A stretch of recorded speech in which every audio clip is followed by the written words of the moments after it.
striking dandy crazy. Wow. You're watching MD90. Subscribe to YouTube channel. Nishiu. The KBF. Well, the country continues to mourn the late Dandy Crazy, and a new update has come through. As you may be aware, initially the people that are organizing his funeral service had intended for it to be hosted at Lungu Conference Center, but because of the number of people that are traveling across the country coming to the funeral service, the venue would not be able to hold such an audience, even if the outdoor environment was to be utilized. Hence, there's been a change and an update that has come through. Different sections of society are celebrating him, the interaction with him, the videos that they have done with Dandy Crazy, their pictures. And this is the news that came through from the funeral house. The pictures that you see on screen there, that's the streets around his residency that has been closed off because of the tents that have been put around. So breaking news.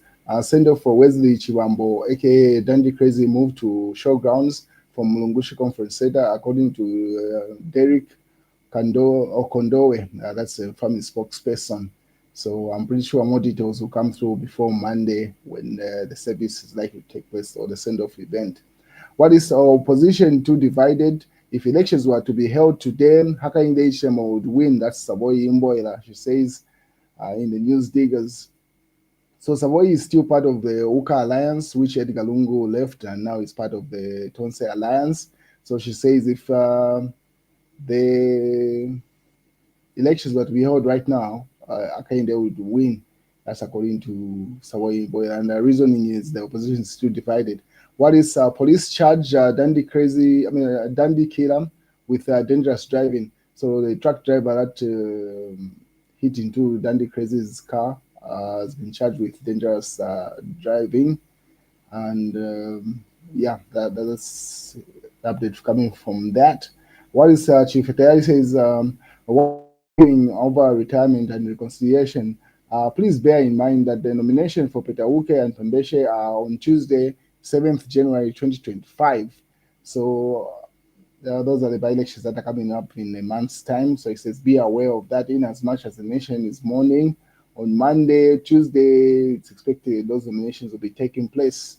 So, and then you also asked this question. This is still Chief Etayari says, I maintain that I am protecting President Lungu, even though, and some of you may not appreciate my point for now, but let's suppose President Lungu anoints someone, whoever you think it is, and then the candidate loses. President Hakainde Hichilema loses to President Hakainde Hichilema in 2026.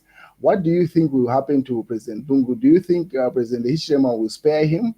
So he asked to say, in as much as they have been optimistic in the Tonse Alliance, what are the prospects of the candidate that Edgar Lungu endorses winning? And if he loses and Hakainde Hichilema carries the day, what does the future hold for Edgar Chagalungu? That's Chief Etayari asking a question.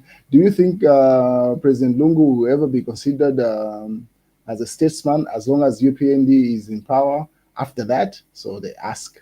So those are the questions coming from Chief Etayari. He goes further to say, some prophet is upset that I am jeopardizing his prophecy on Edgar Chagalungu.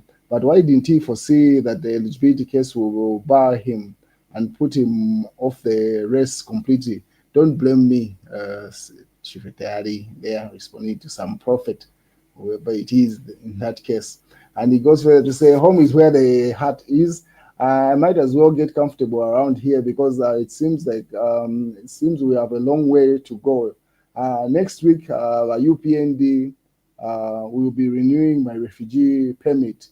I will explain later. For now, let's see who is intelligent enough to crack this one. So referring to his court case judgment that's coming up, should be on Monday, the same day that Dandy Crazy's funeral service will be taking place. Chief Etayari's judgment will be coming up, and from the caption that is written there, it seems like he already knows the verdict of that particular court case. Hence, he's simply saying his refugee permit is being extended by the UPND. It will be a judgment in his absentia. What is Edgar Lungu was live earlier on. He hosted as the chairperson and president for the Tonse Alliance. He hosted a meeting for the alliance, so this was live, and some of the resolutions made from that meeting are these. So resolutions on the 6th the Tonse Alliance Council of Leaders meeting held on Saturday, 4th January 2025 at Crystal Lodge in Lusaka. The meeting was called to order by Alliance Chairperson, His Excellency 60th Republican President, and soon to be 8th Republican President Edgar Chagwa at 10 hours.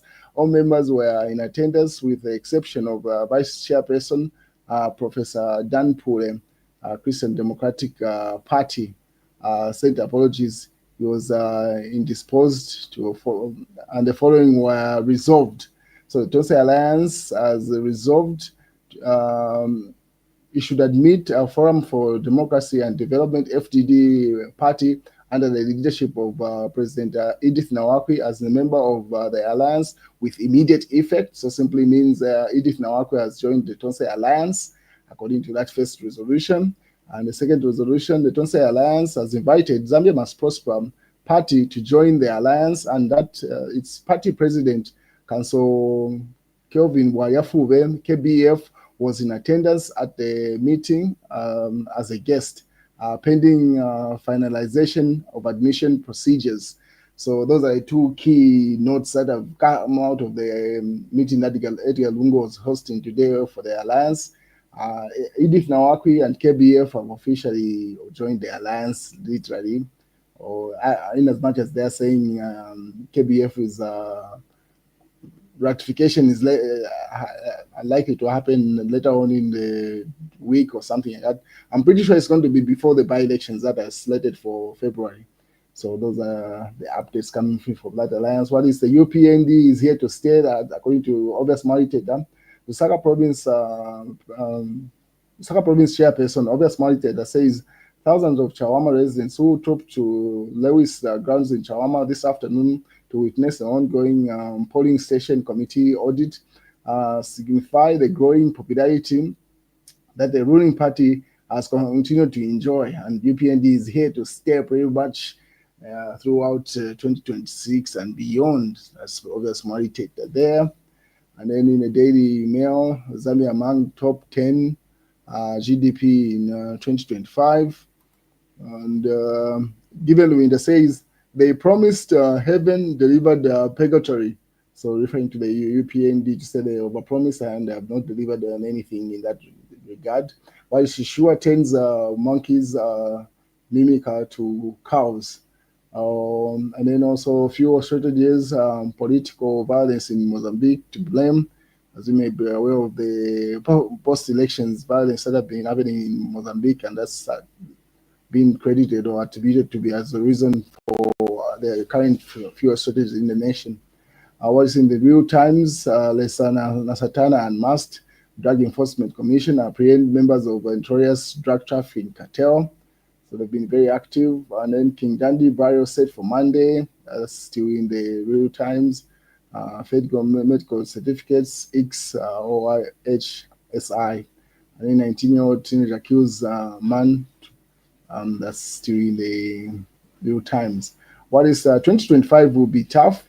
We have seen similar gymnastics under UPND to those of the PF regime, Chikoya says. So pretty much like it's a replica of what is happening in the UPND is what used to happen in the PF. Nothing has changed. What is Kambwili asked for forgiveness from Zambians and God. So Shimba Kambwili issued an apology on his birthday. And from the comment section on this channel, you guys seem not to be receiving his apology. Seems like you are still triggered by his actions. But anyway, the man seems to be genuine and is caught between the rock and the hard place. You can't keep on kicking a man that's down. You might as well accept his apology. But you can view the video where he was issuing that apology and look at the comments that you guys had put up.